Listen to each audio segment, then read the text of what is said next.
Hey friends, so if you mainly hang around for my Gypsy Rose content, this video may not be for you, and that's okay.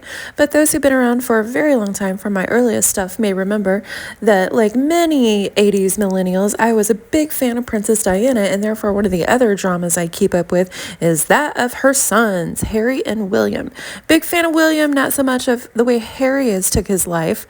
I thought whenever he first married Meghan Markle, that was going to be a great thing because I was a fan of Suits, the show that she was in, and I thought, oh, wonderful, there's going to be an American in the royal family, and she never acts a fool in Hollywood, so this will probably be a great thing. Boy, was I wrong. And they're about to put out another Netflix project. None of their Netflix projects have went well yet. I tried to watch some of their Polo project to review it, and yeah, I couldn't get past like 5-10 minutes. It was so boring. But anyway, let's take a look at Meghan's new show because I did find a few interesting things. Not any of Meghan's personality in it, but there are a few interesting things there. Let's take a look, y'all. Also, I gotta say that the first thing that surprised me was in the cover image for this series, there's actually color. That's shocking because this is the Meghan Markle we know. All beige, all the time. All the beige. I'm sure we all remember how in Harry and Meghan's first Netflix series, which is basically an expose, Meghan said that she had to wear beige all the time in the royal family because she wasn't supposed to wear the same color as anyone else, and she thought that camel or beige would be the only thing that they wouldn't be wearing, which is ridiculous because they wear those colors a lot, and Meghan continued to wear them all the freaking time after she left. Okay, so based on that, it looks like the color is still going to be just for that front page ad only. It's going to be all beige all the time.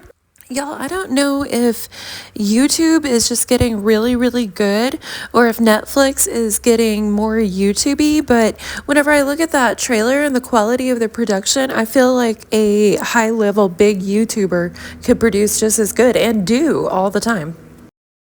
Looks like Meghan's took up beekeeping. Catherine does that, Princess Catherine of Wales, and also King Charles. I wonder if she got that idea from them. What? This is probably one of the most glamorous moments of my life. That was weird to me, but hey, we're all fans of who we're a fan of. I'm not a fan of Meghan Markle, but I would probably feel like it was the most glamorous moment of my life. I was having a cake with like Princess Anne or something. It's mad! They trot out Harry for a cameo, of course. Thank God he's not juggling this time. Now, this next part is interesting to me because it may indicate a little drama. So far, every time Meghan Markle's co-stars from Suits have been questioned about why she never shows up for reunions or anything, they always just kind of weirdly say, oh, we don't have her number and it's very awkward, and they indicate that they wish she would come around but she just doesn't or whatever. But this next lady is from Suits. Now, she wasn't in Suits very long. She was a brief love interest of Harvey Specter's, but she was in Suits. So this part is just interesting to me. And how you incorporate these practices every day. I'm waiting for her to just straight up use Martha Stewart's line. It's a very good thing. That's what you want. You want that shape and texture. Nicely in the pans. Full trailer, head to thr.com. And for the latest entertainment news and updates, keep watching the Hollywood Reporter News. So you might think, well, with Martha being the OG lifestyle brand guru, how else would anyone start a lifestyle brand without copying her? Well, that might be valid, but Meghan Markle has a serious history of copying people. She's actually being sued for copyright violations right now from a company who finds some of her American Riviera Orchard stuff way too similar to their branding. And it appears that she got the idea for American Riviera Orchard after touring Flamingo Estates. Flamingo Estates also sends out, their jams and stuff like that in numbered batches, 1 through 50, packaged very much like Meghan Markle did. So copying is just a real thing here. And when you have a platform and a built-in platform, like being married into the royal family, you shouldn't need to copy other people. Now, speaking of copying, it's always been my opinion that Meghan developed most of her personality based on her character in Suits, which coincidentally is actually named after her legal first name, Rachel Meghan Markle. And her character in Suits had a rough relationship with her dad. Her character in Suits loved beige everywhere. And her character in Suits tried to bully her way through situations because that's what the characters in Suits did.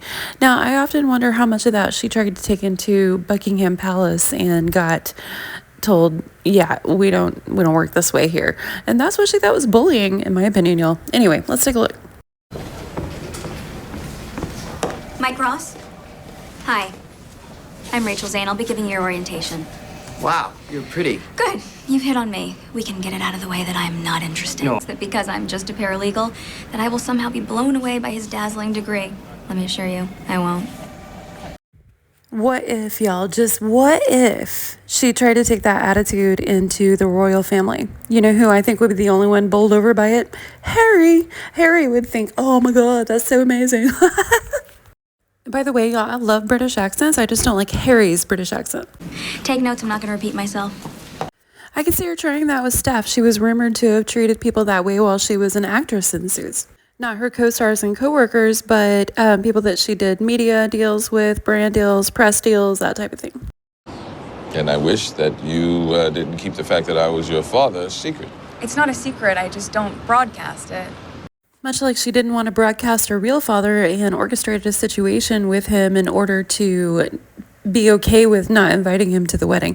Now listen, I don't think Thomas Markle is always cool. I probably wouldn't want to have him straight up in my life all the time either, but he's still her dad. Come on, y'all. He's still her dad. People treat me differently once they find out you're my dad. That's also what she felt would happen with the royal family if he actually come over and was around them, and why she didn't want him there, in my opinion. What do y'all think? Now, this in the Suits show was Rachel Zane, Meghan Markle's character's family home. Does it look familiar, y'all? I swear to God, it feels like every place that we've ever seen her portray herself to be has looked almost exactly like this, with all the beige, all the Olive Garden. What do y'all think? Okay, so the new show should be coming out soon, and hopefully it will be at least interesting enough that I can review it long enough to roast it. I'll see you soon, y'all.